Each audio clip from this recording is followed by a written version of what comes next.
ಇಂದೇ ಡೌನ್ಲೋಡ್ ಮಾಡಿ ಮತ್ತು ನಿಮ್ಮ ನೆಚ್ಚಿನ ಶೋಗಳನ್ನ ಆನಂದಿಸಿ. ನೀವು ನನ್ನಿಂದ ನನ್ನ ಕೆಲಸನ ಕಿತ್ಕೊಂಡಿರಬಹುದು, ಆದರೆ ನನ್ನ ಆತ್ಮಾಭಿಮಾನ, ಛಲ, ಹಠ ಇದು ಯಾವುದನ್ನು ಕಿತ್ಕೊಳಕ್ಕಾಗಲ್ಲ.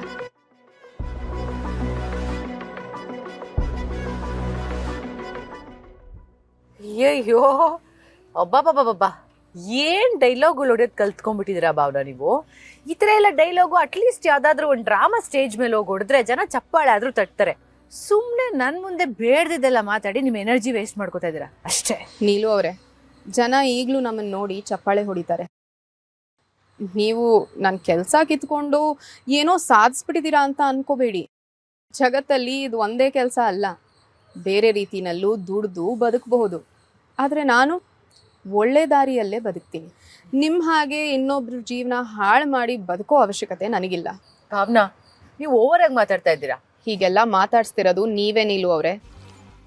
ನನ್ನ ಜೀವನದ ಬಗ್ಗೆ ನಿರ್ಧಾರ ತಗೊಳಕ್ಕೆ ನೀವ್ಯಾರು? ನಾವು ಬೀದಿನಲ್ಲಿ ಭಿಕ್ಷೆ ಬೇಡ್ಕೊಂಡೇ ಬದುಕ್ತೀವಿ, ಆದರೆ ನಿಮ್ಮ ಹಾಗೆ ಇನ್ನೊಬ್ಬರಿಗೆ ಮೋಸ ಮಾಡಿ ಬದುಕೋ ಬುದ್ಧಿ ನಮಗಿಲ್ಲ. ಜೀವನದಲ್ಲಿ ಅದು ಎಷ್ಟೇ ಕಷ್ಟ ಬಂದರೂ ಅದನ್ನು ಎದುರಿಸೋ ಧೈರ್ಯ ನಮ್ಮಪ್ಪ ನನಗೆ ಕೊಟ್ಟಿದ್ದಾರೆ. ಅವ್ರು ಹೇಗೆ ಸ್ವಾಭಿಮಾನದಿಂದ ಬದುಕ್ತಿದ್ದಾರೋ ಹಾಗೆ ನಾನು ಬದುಕು ತೋರಿಸ್ತೀನಿ. ನಾನು ಅರಮನೆಯಲ್ಲಿ ಅನ್ನ ತಿಂದೇ ಇರಬಹುದು, ಆದರೆ ಗುಡಿಸ್ಲಲ್ಲಿ ಗಂಜಿ ತಿಂದು ಬದುಕ್ತೀನಿ. ನೀವೀಗ ಬಂದು ನನ್ನ ಜೀವನನ ಹಾಳು ಮಾಡಿಬಿಟ್ಟೆ ಅಂತ ಎಲ್ಲ ಡೈಲಾಗ್ ಹೇಳೋದು ಬೇಕಾಗಿಲ್ಲ, ಬಿಟ್ಬಿಡಿ. ಏನು ಹೆದರ್ಸಿದ್ದೀರಾ? ಇಲ್ಲಪ್ಪ, ವಾರ್ನಿಂಗ್ ಕೊಡ್ತಾ ಇದ್ದೀನಿ. ಹಾಗೆ ಇದನ್ನೆಲ್ಲ ನಾನು ಸಿದ್ದು ಅವ್ರಿಗೆ ಹೇಳಿ ನಿಮ್ಮ ವಿರುದ್ಧ ನಿಲ್ಲಿಸ್ತೀನಿ ಅಂತ ಅನ್ಕೋಬೇಡಿ. ನನಗಂಥ ಕೀಳು ಬುದ್ಧಿ ಇಲ್ಲ. ನಾನೇನೇ ಹೋರಾಟ ಮಾಡಿದ್ರು ಅದು ಫೇಸ್ ಟು ಫೇಸ್ ಮಾತ್ರ. ಹಾಗೆ ಸಿದ್ದು ಅವ್ರು ನನ್ನ ಜೊತೆ ಇದ್ದು ಕಷ್ಟಗಳಿಗೆಲ್ಲ ಅಡ್ಜಸ್ಟ್ ಆಗಿಬಿಟ್ಟಿದ್ದಾರೆ.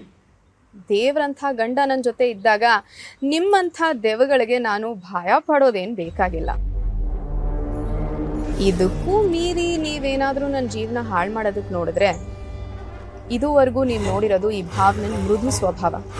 ಇನ್ನು ಮುಂದೆ ನೀವು ನೋಡೋದು ನನ್ನ ಉಗ್ರ ಸ್ವಭಾವ. ನಾನು ನಿಮ್ಮ ಹಾಗೆ ಕೀಳ್ಮಟ್ಟಕ್ಕೆ ಇಳಿದ್ರೆ ಆಗ ನಡೆಯೋದು ಕುರುಕ್ಷೇತ್ರನೇ. ನೆನಪಿರ್ಲಿ. ನಿಮಗೆ ಒಳ್ಳೇದಾಗಲಿ.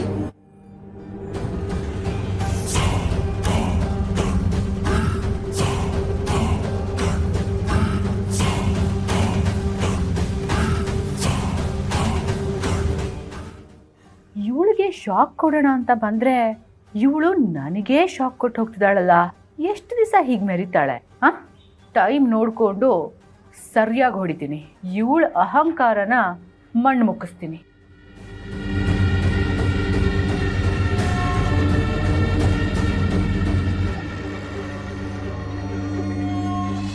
ಲಕ್ಷ್ಮೀ ನಿವಾಸ